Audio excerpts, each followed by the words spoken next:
importantíssima para a permanência na Série A de Campeonato Brasileiro. André Kfouri, tudo bem com você? Eu vou começar com o seu destaque. Tudo bem, boa noite, amigos. Uma ótima noite a todos em casa, excelente semana desde já. Faz tempo que o Vasco não joga como um time de Série B, né? Mesmo nas rodadas em que ele não vence. A gente tem conversado sobre o Vasco inúmeras vezes, porque essa parte final do campeonato, no que diz respeito à parte de baixo da tabela, tem sido absolutamente espetacular. E o Vasco, ele teve uma boa sequência e depois ele perdeu alguns pontos por irregularidades. Ele não se abateu em nenhum momento por causa dessa briga. Ele tem um treinador que trabalha, dirige e se comunica, ou seja, representa o Vasco da melhor maneira possível em relação ao que os seus jogadores precisam que ele faça e diga. E tem jogadores, independentemente de quem esteja em campo a cada rodada, atletas comprometidos com o que é a tarefa do Vasco, que é jogar a Série A no ano que vem.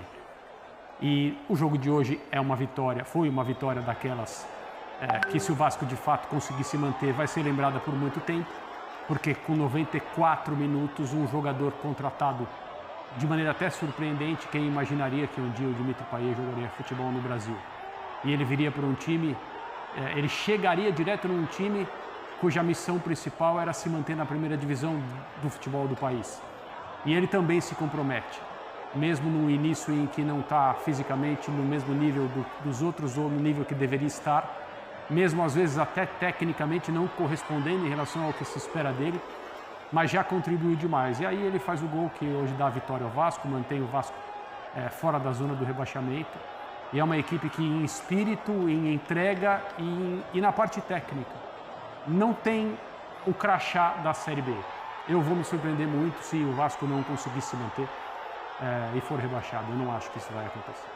Evolução traduzida em resultado. O resultado dos outros jogos também ajudam o Vasco da Gama, né? Não só o Santos, mas também o Bahia empatou com o Atlético Paranaense. A gente vai passar por todos esses assuntos aqui. Jean Oddi, dentro de suas anotações, o que é o destaque deste domingo? Ele tem uma verdadeira planilha hoje. Ele tem a planilha do Brasileirão. Exato. Adoro essa planilha. Bom, boa noite, Dani. Boa noite, companheiros.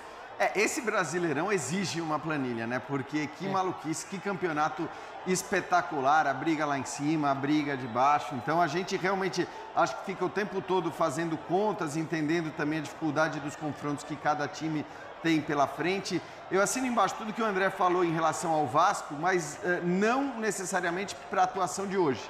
Eu acho que hoje a gente imaginava um Vasco... sim, né? Não, concordo. Possivelmente... Hoje foi mais luta do que qualquer outra coisa. É isso, que passaria com mais facilidade por um time já rebaixado, com o Vasco jogando em casa. De qualquer maneira, o Vasco vence a sua partida, vai a 40 pontos. Eu só assim, em relação a... agora está muito tranquilo o caminho para se salvar ou não, aí pegando os jogos do Vasco. Atlético Paranaense fora, recebe o Corinthians... joga com o Grêmio fora e com o Bragantino em casa. Então, são jogos difíceis. São jogos em que você pode perder pontos. Todos eles. Aí você olha para as outras partidas de hoje, Dani, e eu vou citar uma especificamente para dizer como o futebol é cruel. Porque o que o Bahia fez hoje contra o Atlético Paranaense era para ele ter vencido até com certa facilidade. Foram 27 finalizações do Bahia contra 6 do Atlético Paranaense, mas o futebol é assim. Então, para o Bahia, fica bastante pesado o resultado, né? O Bahia que não tem jogo a menos em relação aos outros. O Cruzeiro também está numa situação complicada, mas tem um jogo a menos. E aí o Bahia não só não vence um jogo em que atuou para vencer, como vê o Vasco vencer uma partida que estava muito complicada, que estava muito difícil, e não tem jeito. Nessas horas, assim, o importante é você somar pontos independentemente das atuações. Eu vejo uma briga, claro, que vai ficando cada vez mais concentrada em Goiás, Cruzeiro e Bahia, esses três brigando para fugir das duas vagas que restam ao rebaixamento, mas assim, nem o Santos e nem o Vasco podem sair comemorando pelo que a gente tem visto também de algumas atuações como as de hoje desses dois times. Sim, o Jean fala em desempenho, né? Tá aí o América rebaixado que não deixa essa realidade escapar, que fez alguns jogos em que merecia o resultado e acabou não conseguindo. Renatinho, tudo bem aí? Tudo bem, Dani. Um abraço para os amigos, para o fã de esportes. É isso, eu ia falar, o América de novo faz um bom jogo e não pontua. Coisa que aconteceu muito principalmente no primeiro turno. O América teve mais rendimento, teve mais desempenho. O América, eu não sei se ele escaparia, mas ele deveria ter mais pontos. Se você olhar para desempenho, se olhar para... E o caso do Vasco, eu estou muito com os companheiros. Se a gente for olhar, o Vasco fez jogos bem melhores que ele não ganhou do que o de hoje. E chamou Flamengo, muito... Inter. Isso. E o que chamou muito a atenção foi que o Vasco hoje saiu um pouco do que ele normalmente é como modelo, como padrão, como ideia de... O Vasco é um time que, às vezes, ele não brilha, mas ele controla. Ele é um time muito compacto, o jogo está sempre ali... controladinho aqui. Não, hoje chamou muita atenção porque virou um jogo de trocação, né? Sim. E aí imagino que muito pela ansiedade do Vasco, dentro de casa. E o jogo em si traz muito essa questão, né? O Vasco é um time que eu vejo ele se comportando melhor quando o outro time precisa propor, quando ele pode especular um pouco. Já colocou alguns jogos ali, os jogos são difíceis, mas talvez sejam até contextos onde o Vasco fica um pouco mais confortável. Porque tem gente aí que vai precisar ganhar ou ganhar. E aí talvez é nesse jogo que o Vasco... A gente vai falar de Corinthians depois, a mesma coisa. O Corinthians hoje é um time melhor especulando. Como conseguiu os 3 pontos lá no Sul. E isso tem muito a ver com o desenvolvimento de trabalho. O Vasco é um time mais desenvolvido. Eu acho que com bola nas últimas rodadas ofereceu mais. Mas o jogo de hoje é isso. É os 3 pontos, é a loucura que está São Januário ali, é o Paiê. É isso. Não vai também colocar água no chope do torcedor. Mas como atuação, acho que até o vascaíno sabe. Pô, teve jogo que a gente foi melhor e não ganhou, mas agora, de verdade, os caras não estão nem aí. É 3 pontos e acabou.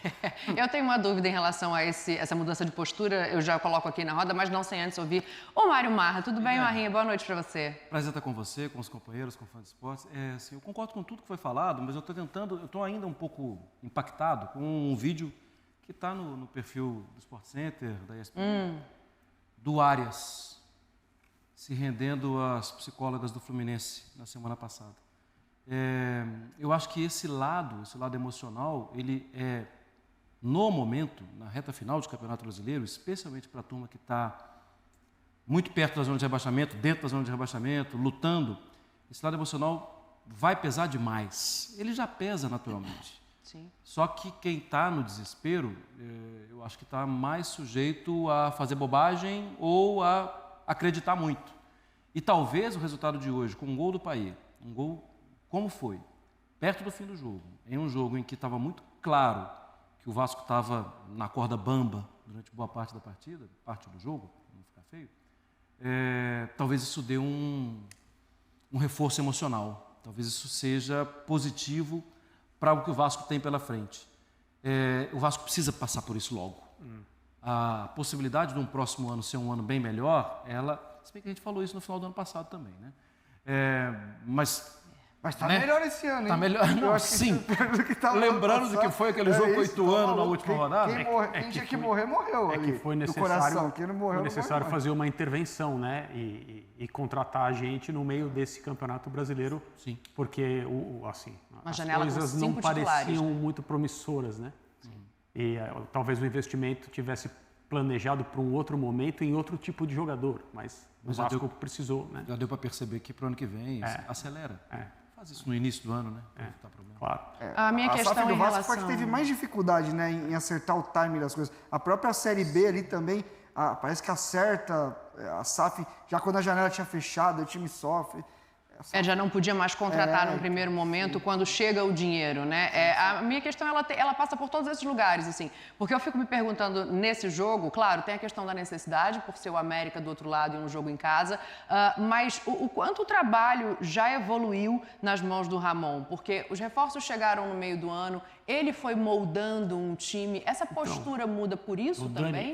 O trabalho dele era muito difícil e continua muito difícil.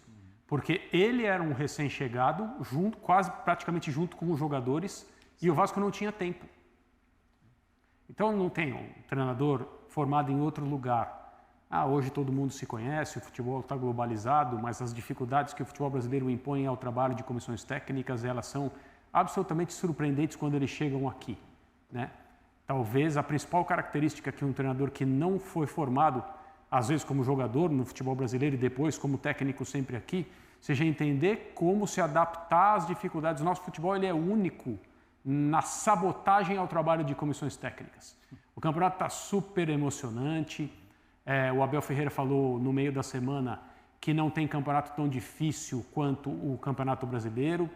Talvez ele tenha razão, ele certamente fala com conhecimento de causa, embora não tenha uma carreira tão viajada assim para poder fazer uma afirmação tão, né, com tanta dose de convicção a respeito de todos os campeonatos onde o futebol é importante, mas ele evidentemente sabe do que está falando, mas isso não significa que o campeonato seja bem organizado, que ele não atrapalhe as comissões técnicas, que os dirigentes façam o seu trabalho de maneira competente. Nós vamos poder falar do que a diretoria do Corinthians fez hoje na Arena do Grêmio, uma das páginas mais vergonhosas da história do Corinthians como instituição. Aconteceu hoje e daqui a pouco a gente vai poder falar sobre isso. E então, ele chega com jogadores que precisam ser incorporados ao grupo e entender que o Vasco não tinha um minuto para... Não, calma pessoal, vamos dar a esses atletas tempo. O Medel vem de outro lugar e ele tem que chegar e jogar. Ele é o capitão do time agora. E ele fez tudo isso, ele chegou e jogou.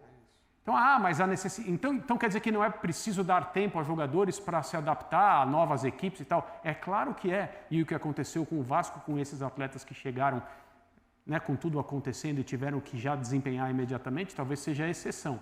Mas a liderança que o Ramon Dias exerce, e a gente pode lembrar de várias situações.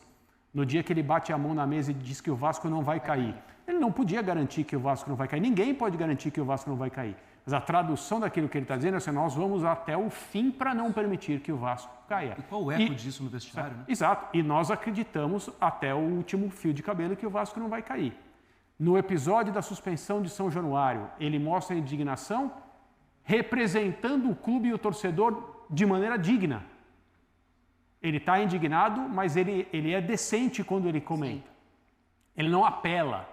Ele não acha que é algum tipo... Ele não diz que ele acha que é algum tipo de perseguição, algo programado para prejudicar o Vasco. Ele defende o Vasco.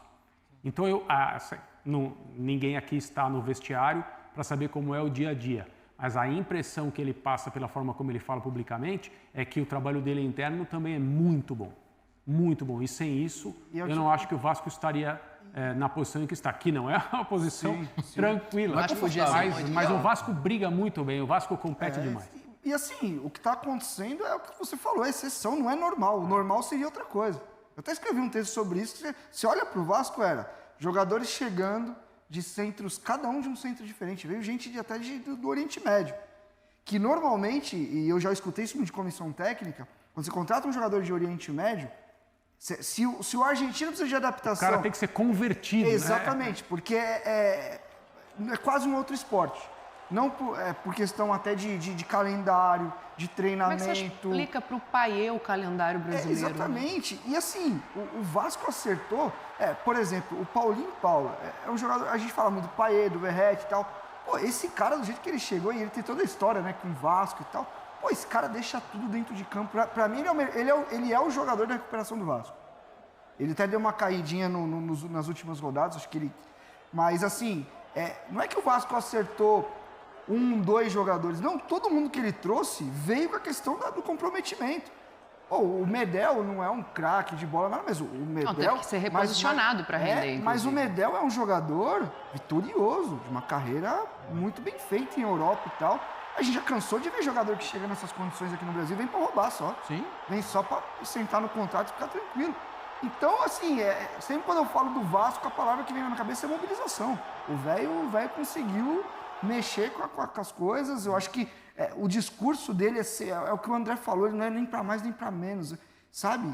E, assim, a gente sabia que se tratava de um treinador extremamente experiente, de um cara que... O meu pai estava me falando esses dias que jogou muita bola também quando foi jogador. E ouvi também que acrescentar o filho na comissão, o filho é o cara que... Ele é o cara dali, o filho é o que olha o jogo. Estrategicamente, eu acho que é um treinador que faz boas escolhas para as partidas. Contra o Flamengo, por exemplo, ele joga o Paulinho, que é um volante para jogar aberto pelo lado direito e traz o Payet para dentro. Então, ele não modifica muito a estrutura do time, mas ele entende que se tem um adversário que tem uma força aqui e outra ali, ele coloca uma peça para cá, outra para lá. Então, assim, de verdade, não é... muita gente fala, vocês ficam babando ovo porque é estrangeiro. Não, o que ele está fazendo é fora da curva totalmente. Não, e mesmo assim, teve muita sorte em alguns momentos no jogo hoje. Sim, em alguns outros jogos também. Tem algo que, assim, de mobilização, é o que a gente falou aqui o tempo inteiro. E para quem não conhece, né, o Ramon Dias, a gente fala muitas vezes, nós, né? Quer dizer, o Jean, que é mais velho, da Seleção Brasileira de 82. Quieta há muito tempo. A Seleção Brasileira de 82 ganha um jogo da Argentina por 3-1. O 1 é gol dele, em 82, na Copa do Mundo. E aí eu acho que a gente volta dentro disso, Jean, para o ponto que você colocou, da tabela do Vasco, né? Que hoje parece, pelo que vocês estão dizendo aqui, e eu também acho, que tem um técnico capaz de moldar suas peças diante das limitações, porque o Vasco não é um time extremamente técnico e com um elenco vasto. Então, assim, como fazer agora pensando nesses jogos? E o Renatinho traz um ponto importante, que é, de repente, do conforto de poder contra-atacar. Então, eu acho que é um aspecto interessante, até pelo que a gente viu hoje. E hoje, né, aquela história, assim, o jogo... A hora que o Vasco faz o gol no comecinho, eu confesso até que eu comecei... A gente tem que fazer escolhas aqui. Que jogo a gente vai assistir? Vai prestar mais atenção. Hoje foi complicado. Hoje foi complicado. Eu comecei assistindo o Vasco, né? Depois eu me rendi ao mosaico, né? Assisti tudo junto, que não é o ideal. Mas eu admito que não é o ideal, mas num campeonato como esse, muitas vezes a solução. Mas com qual áudio? Com o áudio, aí mudei. O áudio do Santos e São Paulo. Não, gente, quem vê 4 não vê nenhum. Eu assisto 2. E você consegue olhar para um jogo e fingir que não está ouviu ouvindo o outro? não tem como. Então, eu Não, acho o que eu assim, faço é o contrário. O que eu deixo no mutado é o que eu tô assistindo. E aí eu gosto de ouvir o São outro para saber o que tá técnicas, me Aproveita desse momento de descontração, #Liga. Você tem sonho de empreender e ganhar uma boa renda com futebol? Com o curso Vendendo Paixão, você vai aprender a importar camisas de times e ganhar uma renda extra todos os meses. É só clicar no link da descrição do vídeo.